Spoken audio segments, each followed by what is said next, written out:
चलिए आज बात करते हैं हमारे ध्यान की, यानी हमारे फोकस की, और सबसे ज़रूरी इस रील्स के ज़माने में इसे वापस कैसे पाया जाए, जहां हर तरफ बस ध्यान भटकाने वाली चीज़ें ही हैं।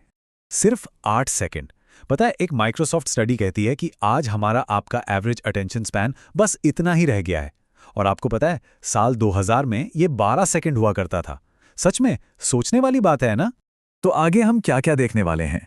हम पहले इस 8 सेकंड वाली चुनौती को समझेंगे, फिर देखेंगे कि ये रील्स हमारे दिमाग पर क्या असर डाल रही हैं, और आखिर में अपना ध्यान वापस पाने के लिए एक बड़ी ही जबरदस्त तकनीक सीखेंगे।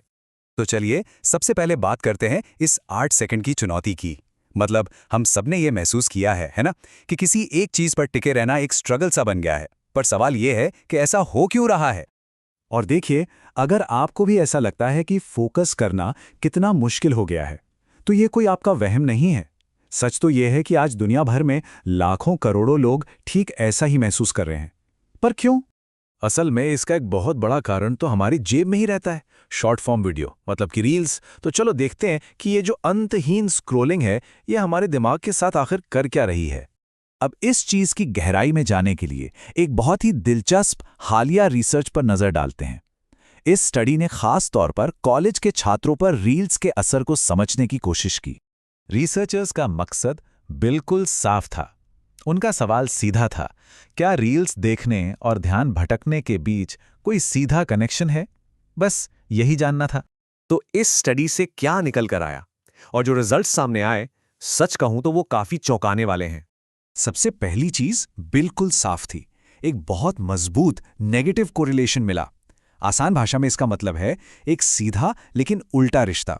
मतलब छात्रों ने जितना ज्यादा टाइम रील्स देखने में लगाया, उनके ध्यान लगाने की ताकत उतनी ही कम होती गई। एक चीज ऊपर तो दूसरी नीचे। लेकिन रुकिए, कहानी यहीं खत्म नहीं होती। एक पॉजिटिव कोरिलेशन भी मिला, यानी यहां दोनों चीजें एक ही दिशा में जा रही थीं। जितनी ज्यादा स्क्रॉलिंग, उतना ही ज्यादा दिमाग का भटकना और एक साथ कई काम करने की आदत। और पता है, ये एक तरह का जाल बन जाता है जो खुद ब खुद और मजबूत होता जाता है। छात्रों को छोटे छोटे वीडियो की आदत पड़ जाती है, और इसका नतीजा ये होता है कि क्लासरूम जैसी जगहों पर लंबे समय तक फोकस करना एक पहाड़ चढ़ने जैसा मुश्किल काम लगने लगता है। लेकिन रुकिए, यहां सिर्फ बुरी खबर ही नहीं है।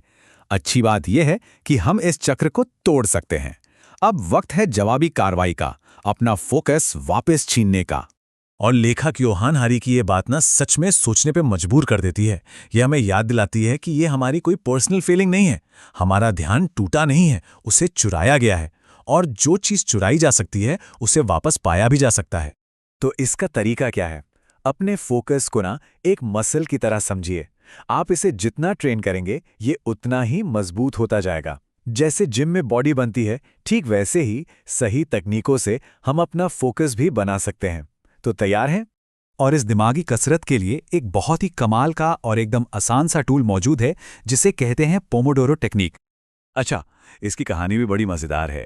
इसे 1980s के दशक में फ्रांचेस्को सिरिलो ने बनाया था, और इसका नाम इटालियन शब्द पोमोडोरो यानी टमाटर पर पड़ा, क्योंकि वो काम करते वक्त टमाटर के शेप वाला किचन टाइमर यूज करते थे। है ना सिंपल, पर ये बहुत असरदार है। तो ये काम कैसे करती है? इसके स्टेप्स बहुत सीधे हैं। सबसे पहले कोई एक काम चुन लीजिए, फिर 25 मिनट का टाइमर लगाइए, और उस दौरान सिर्फ और सिर्फ उसी काम पर ध्यान दीजिए। कोई फोन नहीं, कोई दूसरा टैब नहीं। जैसे ही टाइमर बजे, 5 मिनट का छोटा सा ब्रेक लीजिए। ऐसे 4 सेशन करने के बाद एक लंबा ब्रेक लेना बहुत जरूरी है। और हाँ, ये सिर्फ कोई जुगाड़ नहीं है, इसके पीछे बाकायदा साइंस है। रिसर्च से ये बात साबित हुई है कि ये तकनीक सच में काम करती है।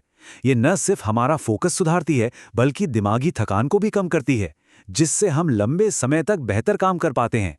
तो दिन के आखिर में सवाल बस एक ही बचता है। एक ऐसी दुनिया में जो हर पल हमारे ध्यान के लिए लड़ रही है, हम अपनी सबसे कीमती चीज यानी अपना ध्यान कहाँ लगाना चाहेंगे? ये फैसला अब हमारा है।